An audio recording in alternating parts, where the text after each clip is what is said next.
पिछले लेक्चर में हमने लीनियर इनइक्वेशंस इन वन वेरिएबल की जो बिल्कुल थ्योरी है ना, उसको पूरा ही खत्म कर दिया।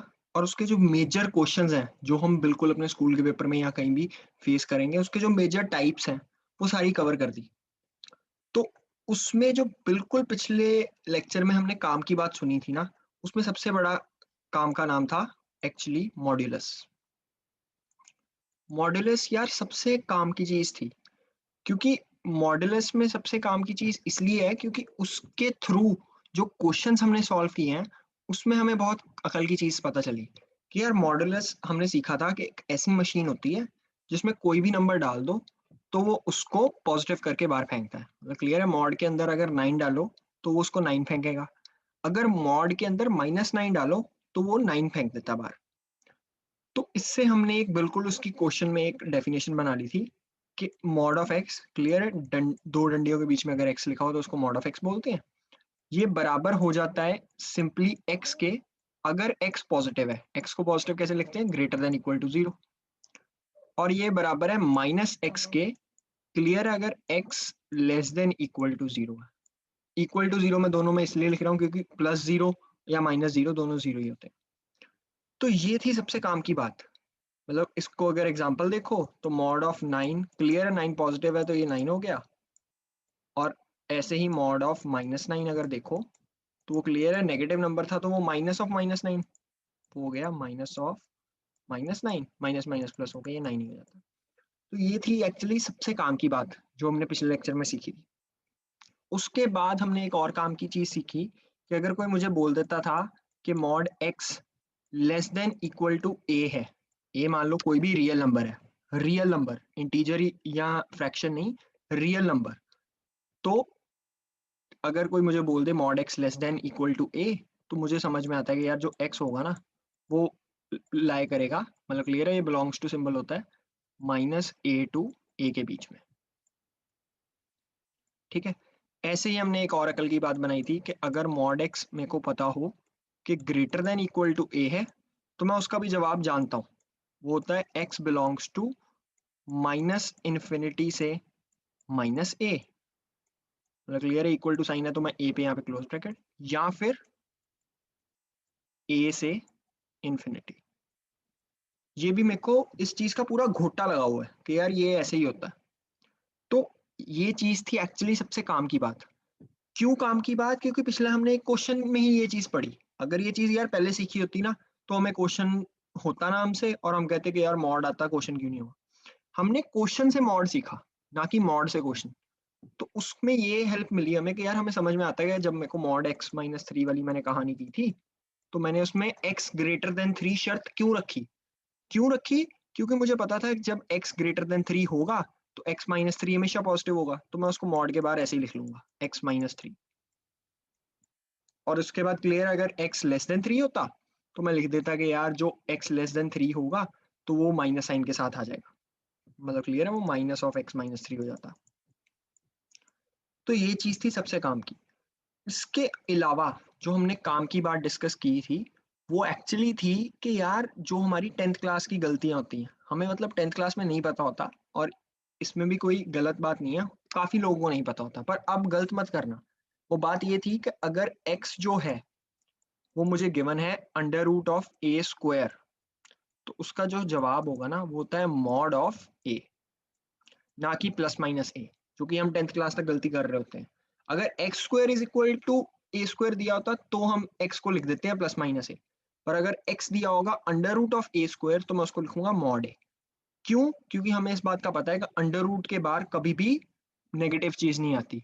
अंडर रूट के बाहर अगर नेगेटिव चीज नहीं आनी तो मतलब उस चीज का मॉड, क्योंकि मॉड के बाहर भी कभी कोई नेगेटिव चीज नहीं आती।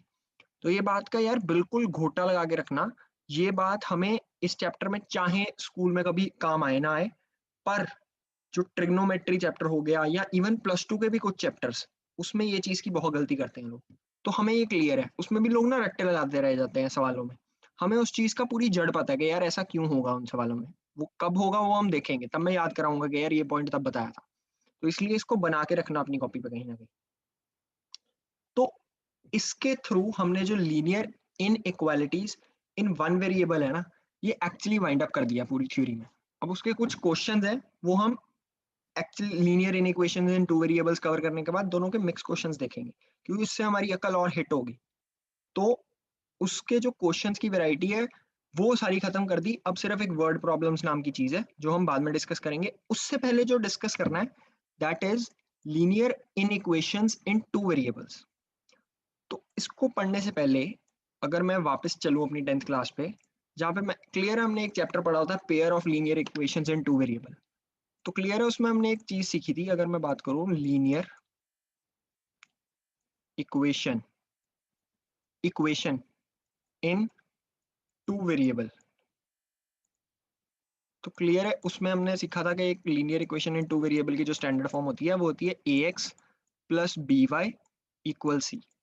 कई लोग इसको लिख लेते हैं a x plus b y plus c equal zero, वो भी सेम बात है। क्लियरली अगर कोई इसी को लिख देना a x plus b y plus c equal zero, तो एक बात सोचो, अगर मैं इस प्लस सी को उधर जाके माइनस सी लिख दूं और माइनस सी का नाम कैपिटल के डाल दूं, तो वो भी एक कांस्टेंट ही है। तो एक्चुअली इन दोनों में कोई फर्क नहीं है। A x plus b y equal c समझो एक linear equation in two variables है। अब क्लियर है कि यार जब हम linear equation in one variable करते थे तो एक्स का एक जवाब आता था। ऐसे ही linear equation in two variables को हम कैसे सॉल्व करते थे, हमें pair of linear in equations दिया, लीनियर इक्वेशंस दिया होता था। पेयर की क्यों बात की, क्योंकि क्लियर है दो वेरिएबल्स थे एक्स और वाई। लीनियर इसलिए क्योंकि दोनों की डिग्री वन थी। तो दो इक्वेशंस मेरे को दी होती थी, फिर मैंने मेथड सीखे थे, elimination method, substitution method, cross multiplication, graphical method भी एक सीखा था। तो उससे हम एक्स की वैल्यू निकालते थे। तो उससे हमें क्लियर है कभी नो सोल्यूशन, कभी यूनिक सोल्यूशन, कभी इनफाइनाइटली मैनी सोल्यूशन। तो वो वाली बात, वो वाली 10th क्लास की जो अकल है ना, वो बहुत काम आएगी। तो अगर वो नहीं है तो अपनी 10th क्लास की फिर से पहले एक किताब पढ़ो, स्कूल की कॉपी, कि यार उसमें क्या क्या चीजें थी, क्योंकि वो अकल भी बहुत हिट करेगी इस टाइम।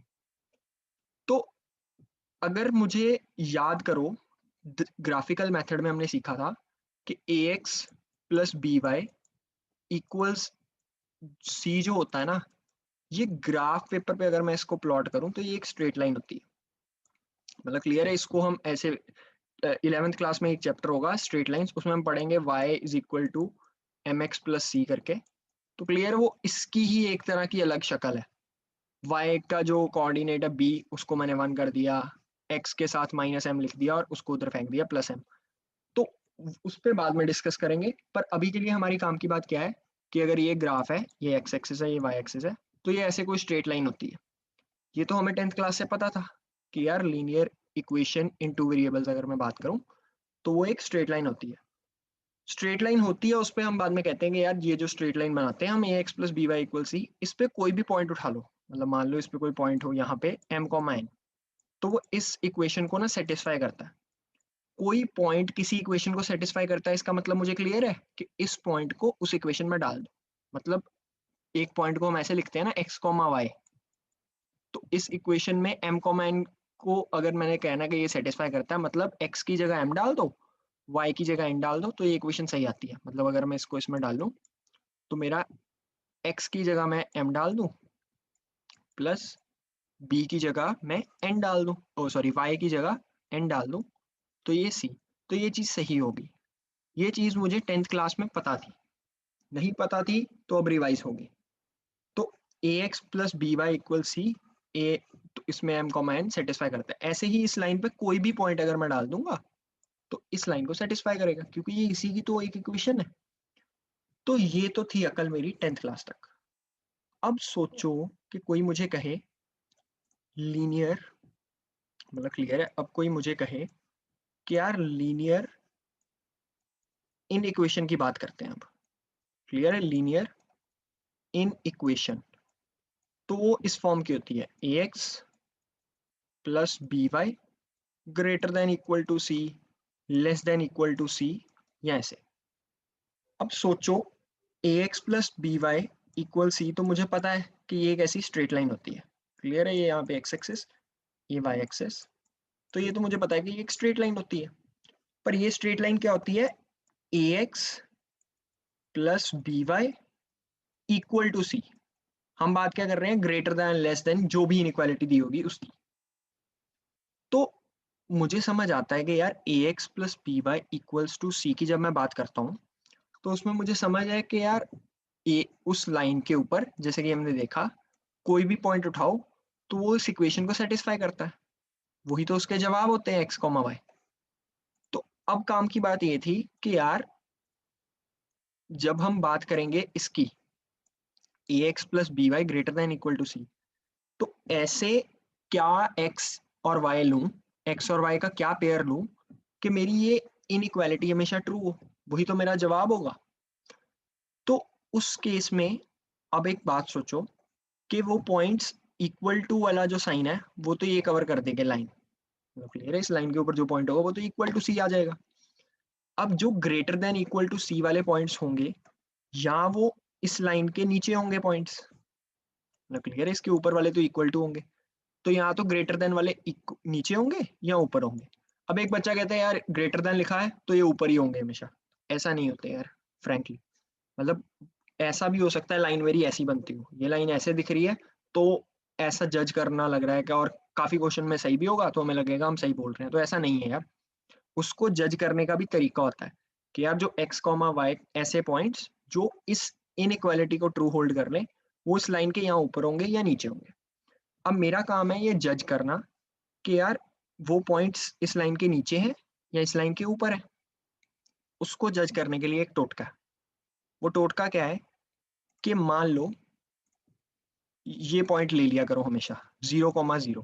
जब, ध्यान से सुनना, जब ये लाइन 0,0 से पास नहीं कर रही, पास मतलब कि 0,0 इस लाइन के ऊपर नहीं है, मतलब क्लियर है, लाइन हमारी ऐसी नहीं है या ऐसी नहीं है या ऐसी नहीं है, मतलब क्लियरली 0,0 उस लाइन पे नहीं है, तो एक पॉइंट हमेशा ले लो 0,0। अब 0,0 को ना इसमें पुट कर दो। इसमें पुट करने का मतलब समझ में आता है कि एक्स कॉमा वाई होता है पॉइंट, तो पॉइंट था 0,0, मतलब एक्स की जगह भी 0, वाई की जगह भी 0। तो मैं a into 0 0 plus b into 0 0 greater than equal to c, तो ये 0 प्लस 0 ये आ जाता greater than equal to c. अब मान लो कि c मुझे दिया होता 2, सी क्लियर है, मुझे दिया होता 2, तो 0 ग्रेटर देन 2, क्या ये बात सच है? तो नहीं सच। तो ये पॉइंट इधर था और इधर इनइक्वालिटी गलत आई, 0 ग्रेटर देन 2 नहीं होता, तो मेरे जो काम के पॉइंट है ना वो इधर है, मतलब क्लियर है, मेरे जो काम के पॉइंट है वो इधर है। अगर मान लो 0 जो सी होता वो -2 गिवन होता, तो 0 ग्रेटर देन -2, ये तो बात सच है, और 0,0 पॉइंट इधर है, लाइन के नीचे है, तो मैं कहता हाँ ये सही है। तो बिल्कुल भी ये नहीं सोचना कि ग्रेटर देन है तो लाइन के ऊपर ही होगा और लेस देन है लाइन के नीचे, ऐसा कोई फंडा नहीं है। फंडा क्या है कि पॉइंट को चेक कर लो 0,0। अब 0,0 इस पॉइंट में डाला, अगर इन इक्वालिटी सही हो जाती है, सही हो जाती है मतलब जो जवाब आता है 0 0 डाल के वो सही हो जाता है, मतलब जैसे इस केस में 0 इज ग्रेटर देन -2, तो जिस साइड 0,0 पॉइंट है ना, लाइन के उस साइड मेरे काम के पॉइंट है, मतलब क्लियर है, इस साइड एरो से ही दिखा देते हैं। और अगर नहीं तो उसके उलट, मतलब अगर इसको समझे एक एग्जांपल लेके, तो मान लो जो ये मैंने लाइन थी ना बनाई, a x plus b y equal c, ये लाइन थी इंडिया पाकिस्तान का बॉर्डर। अब मैं बॉर्डर पे खड़ा हूँ, मैंने देखना है इंडिया किधर है और पाकिस्तान किधर है। तो मेरे को मान लो इंडिया के फौजी का नाम पता है 0,0, वो इंडिया के फौजी का नाम है, तो मैंने वो नाम से बोला 0,0, कैसे बोला, इस लाइन में पुट करके। अब अगर 0,0 डाल के उधर से आवाज आ जाती है, आवाज आ जाती है मतलब कि एक तरह से लीनियर इनइक्वालिटी सही हो जाती है, तो मैं कहूंगा कि यार इधर ही इंडिया है। जिस साइड 0,0, मतलब मान लो मैंने इधर को आवाज लगाई इंडिया के फौजी को और इंडिया के फौजी ने आवाज मार दी, तो मतलब कि यार इंडिया इधर है, अगर नहीं तो मतलब इंडिया पीछे है। तो क्लियरली वो लॉजिक है। अगर यहाँ से भी नहीं बात समझ में आती तो एक एग्जांपल से समझते हैं कि यार मान लो मुझे कोई लीनियर इनइक्वालिटी दे दे, मुझे कोई क्वेश्चन दे दे कि यार 2x plus 3y greater than equal to, मान लो मुझे कोई कह दे 12, और कहे कि इस लीनियर इनइक्वालिटी को ग्राफ पे शो कर दो। ठीक है, मेरे सामने किसी ने ये क्वेश्चन डाला, तो मैं पता क्या करूंगा, इसको बिल्कुल स्टेप्स में लिखना अपनी कॉपी में। तो मैं पता क्या करूंगा, सबसे पहले तो मैं एक ग्राफ बना लूंगा। मतलब क्लियर है कि ग्राफ पे ही तो आंसर प्लॉट करना है, तो सबसे पहले तो ग्राफ बना लो। उस ग्राफ को बनाते ही अब मेरा सेकंड काम क्या होगा, उस ग्राफ पे इस लाइन को प्लॉट करना। अब एक बच्चे के दिमाग में ख्याल आता है कि यार लाइन कैसे, लाइन की इक्वेशन तो दी नहीं, मतलब एक लीनियर इन इक्वालिटी तो दी नहीं, लीनियर इक्वेशन तो दी नहीं है, क्योंकि हमें तो पता है कि लीनियर इक्वेशन भैया लाइन होती है, लीनियर इनइक्वालिटी तो कोई लाइन होती नहीं है। तो एक बच्चा कहता है कि यार लीनियर इनइक्वालिटी तो इक्वेशन तो गिवन नहीं है, तो क्लियर है, इस 2x plus 3y greater than equal to 12 को ना इक्वेशन में कन्वर्ट कर लो अपने मन में। कैसे? 2x प्लस 3y इक्वल्स 12, ये मैंने अपने मन के लिए साइड पे कर लिया। अब इस लाइन को प्लॉट करना है ना, तो क्लियर है, ये 10th क्लास में भी हमने सीखा था किसी लाइन को प्लॉट कैसे करते हैं अगर उसकी इक्वेशन दी हो। लाइन को प्लॉट करने के लिए हमें 2 पॉइंट चाहिए होते हैं, वो 2 पॉइंट कैसे निकाल लेते हैं, एक बार x को 0 डाल दो, x को 0 डाला तो क्लियर है y आ सकता है 2 into 0 plus 3y equals equals 12। तो क्लियर है, ये इक्वल टू साइन है, तो 2 इंटू 0 0, 3y इक्वल्स 12, और इससे y क्या आ जाता है मेरा 4। ऐसे ही क्लियर है, मैं y एक बार y को 0 डाल देता, तो उससे भी मैं x कैलकुलेट कर लेता, वो मेरा आ जाता क्लियरली y को 0 डालते ही 6। तो एक पॉइंट मेरे पास आ गया x0 y4 मतलब कि 0,4, एक पॉइंट आ गया x6 y0 मतलब 6,0। अब क्लियर है, ये ग्राफ गिवन है, तो इस ग्राफ की थोड़ी सी डिजाइनिंग कर देते हैं, मतलब कि यहाँ पे लिख देते हैं x, यहाँ पे नेगेटिव x, ये क्लियर है, ये हमने 10th क्लास में बिल्कुल समझा हुआ है, ये y, तो इधर नेगेटिव y। अब मैं इस पे लाइन बनानी है, तो उस पे 2 पॉइंट मार्क कर दूंगा, तो 2 पॉइंट मार्क कर दूंगा। मान लो यहाँ पे है अपने पास कौन सा 0,4, क्लियर है, 0,4 वाई एक्सिस के ऊपर पॉइंट होगा कहीं यहाँ पे, तो इसको लिख दो 0,4, ऐसे ही लिख दो 6,0 यहाँ पे कहीं होगा। मतलब क्लियर है, ग्राफ पे तो हम बिल्कुल स्केल के अकॉर्डिंग करेंगे, अभी मैं रफ में दिखा रहा हूँ। तो ये 6,0, अब इन दोनों को ज्वाइन कर दूंगा तो एक स्ट्रेट लाइन आ जाएगी। क्लियर है, स्ट्रेट लाइन।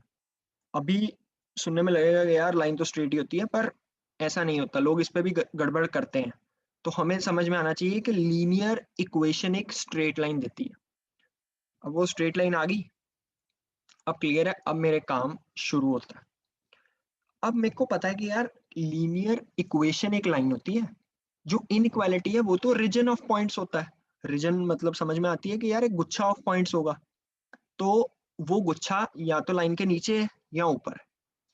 तो अब वो जज करने के लिए मैंने एक टोटका बताया था कि यार एक पॉइंट होता है 0, बस ये चेक कर लेना वो लाइन 0,0 से पास ना कर रही हो।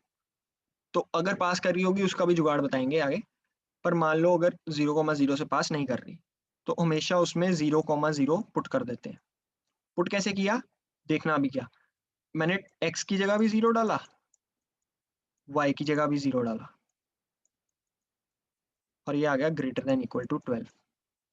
तो ये इक्वेशन क्या बन गई, इनइक्वालिटी क्या बन गई, 0 ग्रेटर देन 12। क्या ये बात सच है? तो हमें समझ में आता है कि यार नहीं, ये तो गलत है, 0 बड़ा थोड़ा होता है 12 से। तो मैंने कहा यार आवाज मैंने मारी 0,0 की तरफ, उधर आ गई लीनियर इनइक्वालिटी, गलत। तो मेरा जवाब 0,0 की दूसरी साइड है, दूसरी साइड मतलब इस साइड है। तो मेरा जो काम का जवाब है वो लाइन के ऊपर है। क्लियर है, ऐसे 2-3 एरो दिखा देते हैं, लोग शेड करने लग पड़ते हैं, तो हमने यार ड्राइंग का पेपर नहीं देना।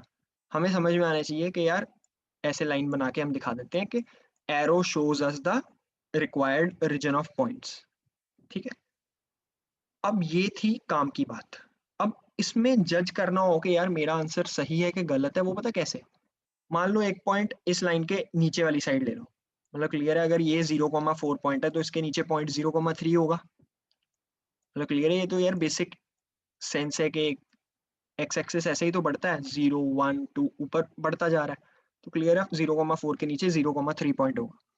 मैं इस 0,3 पॉइंट को ना यहाँ पे पुट कर देता हूँ इस इक्वेशन में। क्लियर है, x की जगह 0, y की जगह 3, तो ये 2 into 0 plus 3 into 3 greater than equal to 12। अब क्लियर है, ये 2 इंटू 0 0 हो गया, प्लस 3 इंटू 3 9, 0 प्लस 9 9 ही हो जाता है, 9 ग्रेटर देन 12। क्या ये बात सच है? तो नहीं। तो हमें दिखता है कि इस साइड के जितने भी पॉइंट है इस लाइन के नीचे, वो इस इनइक्वालिटी को ट्रू प्रूफ ही नहीं कर पा रहे। तो अब मान लो इसके ऊपर का कोई पॉइंट ले लो, तो 0,5 यहाँ पे पॉइंट होगा, इसके ऊपर 0,4 के। तो 0,4 0,5 पॉइंट अगर मैं पुट करूं तो 2 इंटू 0 तो क्लियर है 0 ही हो गया, प्लस 3 इंटू 5 15 ग्रेटर देन 12। तो ये दिखता है ये सही है, क्योंकि 0 प्लस 15 15 ही हो गया, 15 ग्रेटर देन 12। ये बात तो बिल्कुल सही है। तो ये पॉइंट मेरे काम के। तो एक्चुअली अगर मान लो मेरी लाइन 0,0 से पास कर रही होती, तो मैं पता है इसके ऊपर का कोई पॉइंट डाल देता 0,1, फिर उस पर चेक कर लेता कि यार 0,1 पे क्या इनइक्वालिटी सही है। अगर सही है तो मेरा आंसर इसकी तरफ है, नहीं तो इसके उलट। तो actually this is the logic. तो इस लॉजिक के समझ से हमें बिल्कुल क्लियर होता है कि यार मेरे जो इस साइड के पॉइंट्स है ना, इस लाइन के ऊपर ऊपर, वो सारे इस इनइक्वालिटी को ट्रू करेंगे। तो इसको एक्चुअली कहते हैं रीजन। ये मेरा एक्स वाई का वो रीजन है जो इस इनइक्वालिटी को ट्रू प्रूफ करेगा। तो बेसिक सेंस ये था। जैसे हमने लीनियर इनइक्वेशंस इन वन वेरिएबल के टाइम पे नंबर लाइन की सेंस समझी ना, कि यार नंबर लाइन वो बहुत बेसिक थी, तो हमें बहुत जल्दी समझ में आ जाती है। तो ये ग्राफ्स की है विद क्वेश्चंस कर करके ना हमें बिल्कुल अकल बन जाएगी। अभी तक बिल्कुल ये बेसिक काम था। अगर मैं रिपीट करूं तो यार सबसे पहले क्या करना है, इस इनइक्वालिटी की लाइन बना देनी है। लाइन बनाने के लिए क्लियर है, एक बार x को 0 y निकाला, एक पॉइंट आ गया, फिर y को 0 x निकाला, दूसरा पॉइंट आ गया, 2 पॉइंट आ गए, लाइन आ गई। अब लाइन के ऊपर जाना है कि नीचे जाना है वो जज करना है। वो कैसे कि अगर तो लाइन ओरिजिन से नहीं पास करी तो 0,0 पुट किया। अगर इनइक्वालिटी ट्रू आई तो मेरा जवाब है 0,0 की तरफ, जो कि इस केस में नहीं, इसमें गलत आ रही थी। तो मैंने कहा 0 के उलट चल जाओ, मतलब इसके ऊपर चल जाओ। तो ये मेरा जवाब बन गया। Actually this is the logic. अब काम की बात है कि यार ये क्वेश्चन वैसे हमारी अंडरस्टैंडिंग के लिए हो सकता है स्कूल कभी डाल भी दे, पर एक्चुअली ये क्वेश्चन नहीं आता linear equations and two variables के केस में। जो एक्चुअल क्वेश्चन आएगा ना, वो कॉम्बिनेशन होगा इन दोनों का। उसमें वो क्या कहेगा, एक लाइन एक ये एक इनइक्वेशन दे देगा, एक इनइक्वेशन और दे देगा, और वो कहेगा इन दोनों इनइक्वेशंस का ना कॉमन रीजन निकालो। तो वो क्वेश्चंस को भी हम फेस करेंगे अभी, उसकी सेंस बनाएंगे कि यार ऐसे क्वेश्चंस को कैसे डील करना है। पर उससे पहले एक बिल्कुल काम की बात सुनो। अगर मेरे पास कोई बिल्कुल कॉमन सेंस से देखना, अगर मेरे पास ये ग्राफ होता है, क्लियर है, ये एक्स एक्सिस है, ये नेगेटिव एक्स एक्सिस है, नीचे नेगेटिव वाई एक्सिस है, ऊपर पॉजिटिव वाई एक्सिस है। ये फर्स्ट क्वाड्रेंट होता है, ये सेकंड क्वाड्रेंट होता है, ये थर्ड क्वाड्रेंट होता है, और ये फोर्थ क्वाड्रेंट होता है। ठीक है, एक तो ये बिल्कुल बेसिक सेंस बना के रखो। अब ये सोचो कि यार कोई मुझे ग्राफ पे ही बोले कि यार x greater than equal to 4 जो है ना, वो मार्क कर दो। मतलब मुझे बता दो कि ग्राफ पे x greater than equal to 4 कैसे मार्क करेंगे, या मतलब कैसे शो करेंगे। तो उसका भी जो सेंस है ना, वो बिल्कुल सेम रहेगा जैसे हमने ऊपर किया। हमने ऊपर क्या किया, पहले जो इनइक्वालिटी दी थी उसकी इक्वेशन बनाई, फिर उसके बाद देखा कि यार लेस देन इक्वल टू की कहानी बनाई कि यार उस ग्रेटर देन दिया है तो ग्रेटर देन कहाँ पे है। तो ऐसे ही अगर कोई मुझे कहता है ना कि ग्राफ पे x greater than equal to 4 बना दो, तो मैं पहले x इक्वल टू 4 बना देता हूँ। अब x इक्वल टू 4 बनाना मुझे 10th क्लास से आता है, मतलब क्लियर है। 10th क्लास में मैंने सीखा था कि अगर x इक्वल्स टू कोई कांस्टेंट हो और कोई मुझे बोले कि x equals to constant graph पे बना दो, तो वो समझ में आता है y एक्सिस के पैरेलल एक लाइन होती है। पैरेलल, पैरेलल मतलब बिल्कुल उसकी बिल्कुल उससे कभी मिलेगी नहीं। पैरेलल का मतलब उन दोनों में डिस्टेंस हमेशा सेम रहता है और वो कभी मिलती नहीं है, क्योंकि ऐसी होगी तो मिलेगी ना। ये बिल्कुल सीधी होती है। तो हमें समझ में आता है x इक्वल्स टू कोई कांस्टेंट अगर लाइन बनानी हो, तो वो y एक्सिस से उतना डिस्टेंस दूर, अगर पॉजिटिव है वो कांस्टेंट तो राइट साइड पे उतना डिस्टेंस, अगर नेगेटिव है तो लेफ्ट साइड पे उतना डिस्टेंस दूर बना के वो लाइन बनाते हैं। तो x इक्वल्स टू 4 डिस्टेंस यहाँ से दूर, मतलब 4,0 पॉइंट यहाँ पे, तो ऐसे ये लाइन बनती है। अब मैंने बनानी है, मतलब ये बिल्कुल स्ट्रेट बनेगी, अभी मैं रफ हैंड से बना रहा हूँ। तो मान लो ये x4, ये लाइन बनी, और वो कहता है ग्रेटर देन इक्वल टू 4। तो क्लियर है, ग्रेटर देन इक्वल टू में अब इसमें बिल्कुल पॉइंट डाल के जज करने की लोड़ नहीं है। x greater than equal to 4 का मतलब कि राइट साइड पे चल जाओ। इक्वल टू का मतलब ये लाइन भी आएगी, एक पॉइंट और ऊपर जो हमने मिस कर गए हम, वो ये था कि यार इक्वल टू भी है, तो जो मैं जब मार्क करूंगा ना अपना रीजन, तो मैं इस लाइन को भी डार्क कर दूंगा। डार्क क्यों कर दूंगा? क्योंकि इक्वल टू साइड दिया हुआ है। क्लियर है, हम नंबर लाइन पे भी जैसे करते होते थे, अगर इक्वल टू साइन है तो सर्कल को डार्क कर दो, तो उसी सेंस पे इस लाइन को भी डार्क कर देंगे अगर इक्वल टू साइन गिवन है, जो इस केस में गिवन था। तो ये चीज का ध्यान रखना। तो इसी केस में भी हम ऐसे ही कर देते, इक्वल टू ऐसे। ऐसे ही अगर कोई मुझे कह देता कि यार x less than equal to 4 बना दो, तो मैं x इक्वल टू 4 बनाता और क्लियरली बोल देता कि यार उसके लेफ्ट साइड पे चल जाओ। ऐसे ही on similar sense y greater than equal to 2 कोई मुझे बोल रहे, तो मैं पहले y इक्वल्स 2 बनाता हूँ। तो वो क्लियर है, y इक्वल कोई कांस्टेंट x एक्सिस के पैरेलल कोई लाइन होती है, x एक्सिस के पैरेलल, और अगर उस y एक्सिस ऊपर को बढ़ता है और नीचे को घटता है, तो अगर कोई मुझे बोले कि y greater than equal to 2 line बनानी है, तो पहले मैं y इक्वल्स 2 बनाऊंगा और फिर ऊपर का एरो लगा दूंगा। क्यों? क्योंकि मुझे समझ में आता है कि यार ऊपर को y एक्सिस बढ़ रहा है।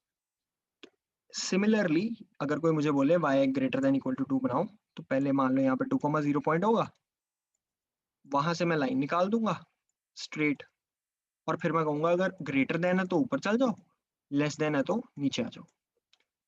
ऐसे ही अगर कोई बोले y greater than equal to -2, तो क्लियर है, y इक्वल्स -2 लाइन यहाँ होगी, ग्रेटर देन ऊपर, लेस देन नीचे। ये बिल्कुल बेसिक चीजें हैं, मैं एक बार इसलिए बता दे रहा हूँ ताकि हमारी गलत ना हो, क्योंकि ये ऐसी चीजें हैं जो पेपर में बिल्कुल लास्ट में आंसर निकालने के टाइम काम आएंगी। तो उस चीज पे हमारी गलती नहीं होनी चाहिए बिल्कुल भी। अब एक बात सोचो कि जो एक्स एक्सिस की इक्वेशन है, तो क्लियर है, अब अगर एक बात सोचो कि जो मेरी एक्स एक्सिस की इक्वेशन है, वो एक्स एक्सिस की इक्वेशन, ये वैसे तो हमें 10th क्लास में पता होती है, पर नहीं पता थी तो ये याद रखना, एक्स एक्सिस की जो इक्वेशन होती है ना, वो होती है y इक्वल 0, और सिमिलरली वाई एक्सिस की जो इक्वेशन होती है वो होती है x इक्वल 0। तो इस बात को बिल्कुल गलत मत करना, ये याद रखना कि x एक्सिस मतलब कि इस लाइन की जो इक्वेशन है, दैट इज y इक्वल 0। मतलब क्लियर है, इस केस में y 0 ही है, यहाँ पे इस लाइन पे कोई भी पॉइंट देख लो तो उसका y कोऑर्डिनेट हमेशा 0 आता है। और सिमिलरली अगर मैं y एक्सिस की बात करूं, तो उसकी इक्वेशन होती है x equal 0।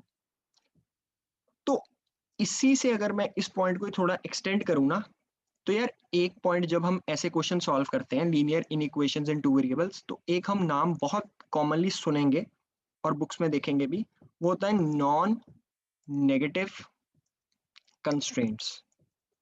Non negative constraints, बिल्कुल भी इस नाम को देख के डरने की जरूरत नहीं है कि पता नहीं हम क्या करने लगे हैं 11th क्लास में आके। बहुत ही बेकार सी चीज है। नॉन नेगेटिव कंस्ट्रेंट्स का एक्चुअली मतलब ये होता है कि x greater than equal to 0 और y greater than equal to 0।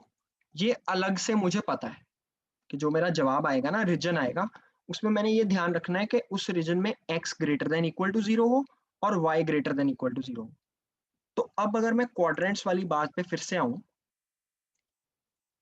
तो ये हमें पता है कि ऐसे अगर ग्राफ बनाया हो, तो इसको हम बोलते हैं फर्स्ट क्वाड्रेंट, इसको बोलते हैं सेकंड क्वाड्रेंट, इसको बोल देते हैं थर्ड क्वाड्रेंट, इसको बोल देते हैं फोर्थ क्वाड्रेंट। तो क्लियरली ये x पॉजिटिव इधर होता है, इधर y पॉजिटिव होता है, इधर y नेगेटिव होता है, इधर x नेगेटिव होता है। तो क्लियर है कि जो फर्स्ट क्वाड्रेंट होता है उसमें x greater than equal to 0 और y greater than equal to 0। ऐसे ही जो हमारा सेकंड क्वाड्रेंट है, उसमें जो मेरा x होता है वो less than equal to 0, clear है, नेगेटिव, और y positive, y greater than equal to 0। और जो थर्ड है उसमें x कॉमा y मतलब कि दोनों less than equal to 0 negative होते हैं, और इस केस में क्लियर है x जो होता है वो पॉजिटिव होता है और जो y होता है वो नेगेटिव होता है, लेस देन इक्वल टू 0। तो जब मुझे ये दे ही दिया नॉन नेगेटिव कंस्ट्रेंट्स का मतलब क्या है कि x greater than equal to 0, y greater than equal to 0। तो जब उसने मुझे ये चीज बोल ही दी तो इसका मतलब है वो फर्स्ट क्वाड्रेंट में बात कर रहा है। तो वो कहता है कि जो तेरा शेडेड रीजन हो, मेक श्योर कि वो सिर्फ फर्स्ट क्वाड्रेंट में ही हो, फर्स्ट क्वाड्रेंट में ही मुझे बताना। मतलब इसको हम बिल्कुल एक क्वेश्चन में भी सीखेंगे, पर इसका ध्यान रखना कि नॉन नेगेटिव कंस्ट्रेंट का मतलब है x greater than equal to 0, y greater than equal to 0।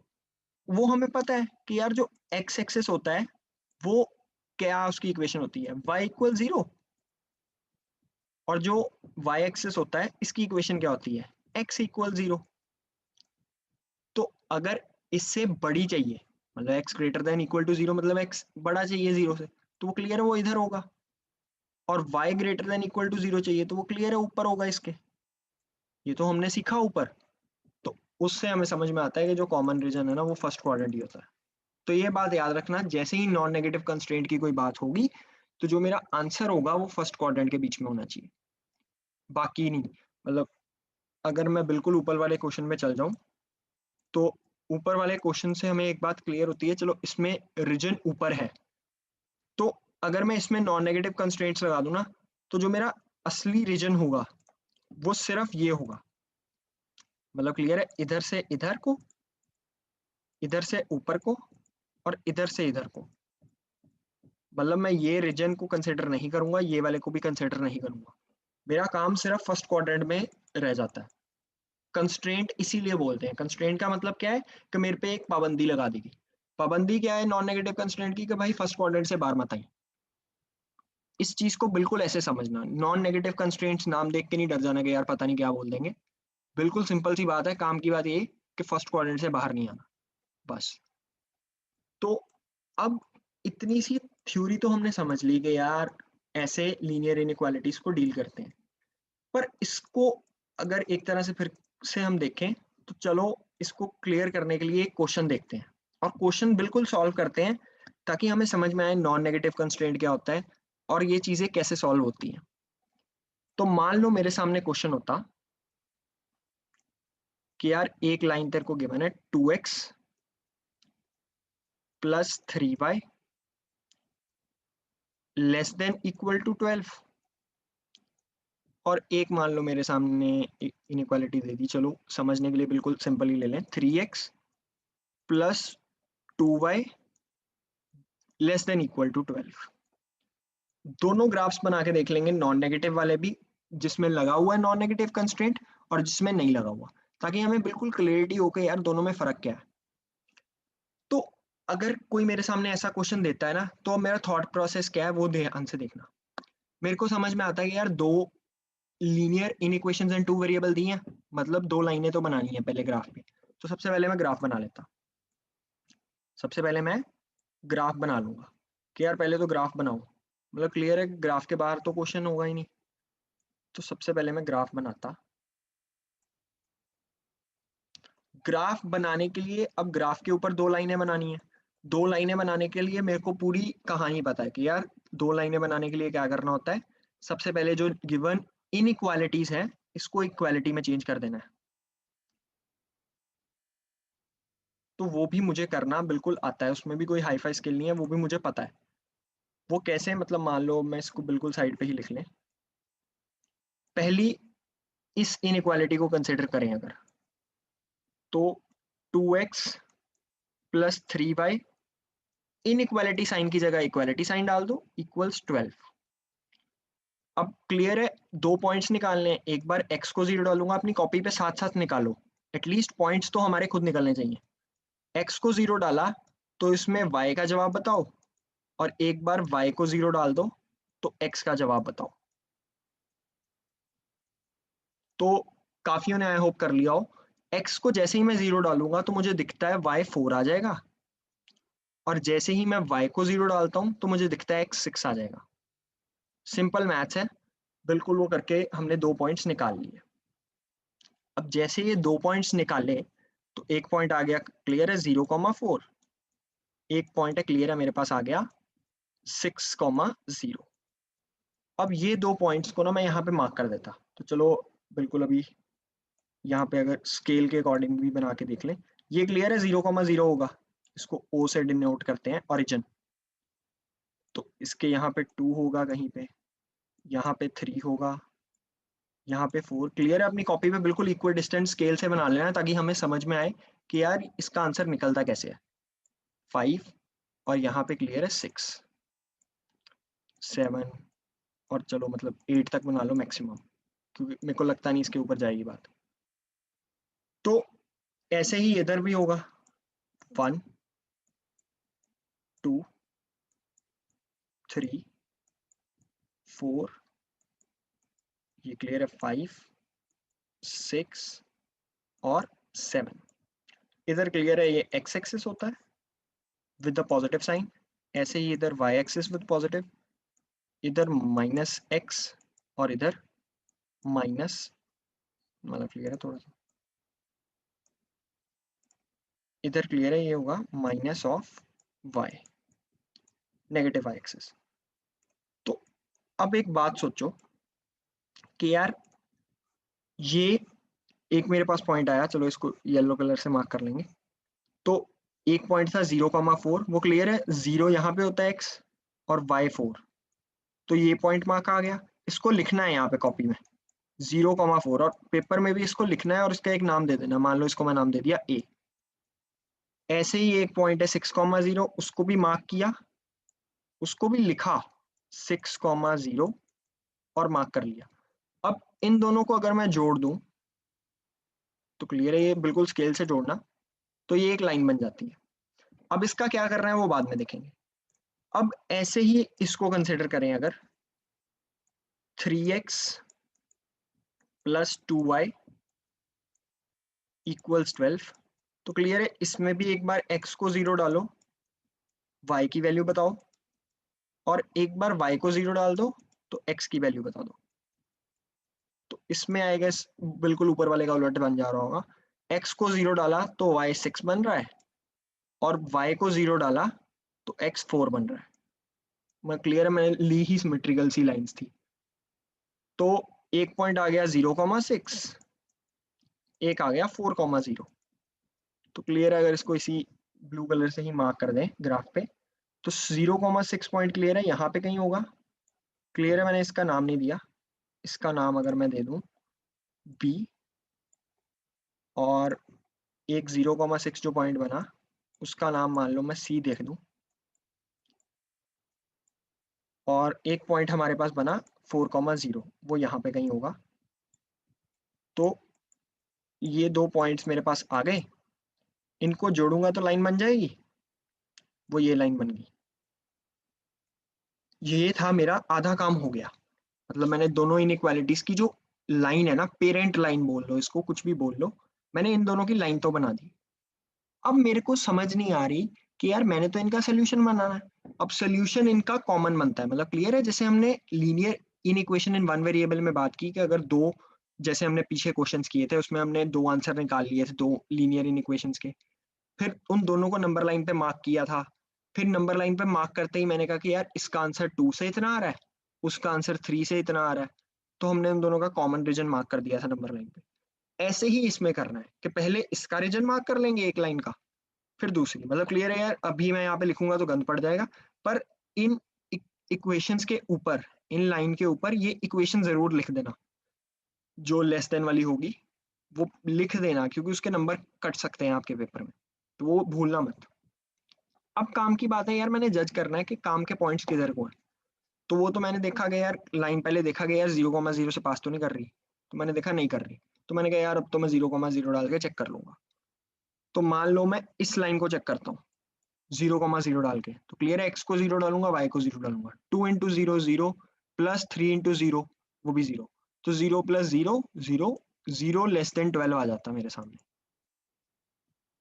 0 less then 12, clear है, 2 इंटू 0 प्लस 3 इंटू 0, तो वो 0 ही बन जाता है, 0 प्लस 0 लेस देन 12। अब 0 लेस देन 12, क्या ये बात सच है? तो हाँ भाई ये बात सच है। तो अब मैं कहूंगा कि यार 0,0 डाल के इस चीज पे आंसर सही आ रहा है, तो इस लाइन का मतलब क्लियर है, ये लाइन हमने येलो से मार्क की थी, तो इसको मैंने कहा कि यार ये तो लेस देन 0 सही आ रही है, तो इसका आंसर 0 की तरफ ही है। तो मैं इसको क्लियर है ऐसे मार्क कर देता, थोड़े से एरो लगा के, 2 3 इतने के एरो लगा के भी मार्क कर दूं, इतना ही बहुत है। लोग शेड करने लग पड़ते हैं, उससे गंद डलता है। अब सोचो कि अब मैंने चेक करना है इसका कि यार ये वाला सही है, तो मैं इसके लिए भी सेम चीज करूंगा। 0,0 पुट किया तो वो क्लियर है, 3 into 0 plus 2 into 0 less than equal to 12 check करना है मैंने। तो मैं चेक करता, वो आ जाता 0 प्लस 0, वो भी एक्चुअली सेम ही बन जा रहा था। तो इसमें ये आंसर इसके इस साइड आ जाता, मतलब क्लियर है। अगर लाइन ऐसे होगी, या आंसर इधर होगा या इधर होगा। तो ऐसे थी लाइन, या आंसर नीचे होगा या आंसर ऊपर होगा। तो क्लियर है, दिखता है वो इधर था। तो अब अगर मान लो मैं अगर बिल्कुल फाइनल रीजन मार्क करूं, तो अगर तो मेरा जो होता आंसर नॉन नेगेटिव कंस्ट्रेंट्स नहीं लगे, तो मेरा जो आंसर होता ना वो इनका कॉमन रीजन होता। कॉमन रीजन मतलब क्लियर है कि ये इसके नीचे, इस लाइन के नीचे भी होना चाहिए, इस लाइन के नीचे भी होना चाहिए। तो ये इधर इधर इधर इधर इधर, क्लियर है ये पॉइंट। अब इस लाइन के नीचे ये तो है, पर इस लाइन के ऊपर है, तो मैंने तो इस लाइन के भी नीचे रहना है, तो इधर ही आता। ये वाला पॉइंट मैं माइनस कर देता, मतलब माइनस इन द सेंस कि उसको ना लेता। तो ये मेरा आंसर होता। अब सोचो कि मैं कहूं कि नॉन नेगेटिव कंस्ट्रेंट्स भी हैं, मान लो नॉन नेगेटिव कंस्ट्रेंट्स भी हैं, तो उस केस में मेरा आंसर सिर्फ यहां तक ही रह जाता। मतलब क्लियर है, अब जो मैं ये मार्क कर रहा हूं यहां तक ही रह जाता ये आंसर। और जो लाइंस होती ना, वो उनको मैं डार्क करता। डार्क क्यों करता? क्योंकि नॉन नेगेटिव कंस्ट्रेंट पता है, less than equal to 0, sorry greater than equal to 0, x greater than equal to 0, y greater than equal to. तो जैसे हम उसमें भी करते थे, क्लोज ब्रैकेट्स लगा देते थे जैसे इक्वल टू होती है, तो इसमें भी हम डार्क कर देते हैं इनको। तो इसको भी डार्क करते, इसको भी डार्क करते, इस लाइन को भी डार्क करते, क्योंकि इक्वल टू साइन गिवन था इन लाइंस में भी। यहाँ पे इस लाइन को भी डार्क करते। अगर नॉन नेगेटिव कंस्ट्रेंट लिखे होते तो ये आंसर होता, अगर नहीं तो ये सारा रीजन पर लाइंस को डार्क करके। ठीक है, ये थी बिल्कुल बेसिक क्वेश्चंस की अंडरस्टैंडिंग कि यार अगर कोई मेरे सामने ऐसा क्वेश्चंस देगा तो मैं उसको कैसे सॉल्व करूंगा। अगर मैं इसको रिपीट करूं तो मतलब क्या करना है, सबसे पहले मेरा काम है कि यार ये लाइन दी हुई है, इस लाइन की पहले इक्वेशन बनाओ। इस लाइन की इक्वेशन आ गई मेरे पास, उस इक्वेशन से मैं लाइन को ग्राफ पे बना सकता हूँ। एक बार एक्स को 0 डाला वाई आ गया, वाई को 0 डाला एक्स आ गया। उस लाइन के 2 पॉइंट्स पता लग गए, दो एक लाइन के 2 पॉइंट्स पता, उन 2 पॉइंट्स को जोड़ दो, वो लाइन आ गई। फिर उस लाइन को एक्सटेंड कर दो, सज्जे खब्बे दोनों साइड एक्सटेंड कर दिया तो पूरी लाइन बन गई। ऐसे ही दोनों के लिए किया। फिर चेक करो कि यार उनके काम के पॉइंट्स किधर है, 0,0 डाल के 0,0 डालो। अगर इनइक्वालिटी सच्ची है तो 0,0 वाली साइड है मेरा आंसर, नहीं तो उसकी पुट्ठी साइड है। ये भी मेरे को समझ आता है।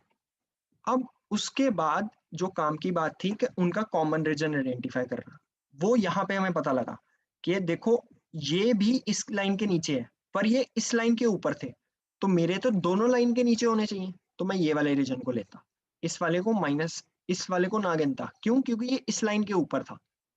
ऐसे ही इस केस में इस लाइन के तो नीचे था, पर इस लाइन के ऊपर था, तो मैंने ये रीजन को नहीं लिया। ये बहुत काम की बात है।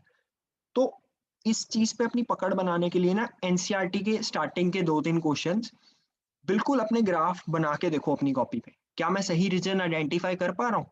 नहीं कर पा रहे हो तो उसको कमेंट सेक्शन पे लिख दो कि यार ये क्वेश्चन में ये चीज नहीं हो पा रही, तो हम उसको एड्रेस करने की सोचेंगे।